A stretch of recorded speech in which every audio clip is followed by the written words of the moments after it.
बोलिए शंकर भगवान की जय हो, माँ गौरी की जय हो।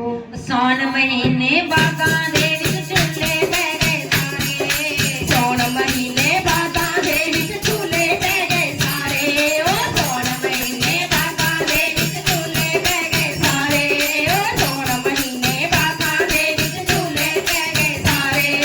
देखो भक्तों झूले उत शिव गौरी बह गए आगे, देखो भक्तों झूले उत शिव गौरी बह गए आगे। सारे भक्ता खुशी मनाई, सारे भक्ता खुशी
जय हो। सावन मास की जय हो।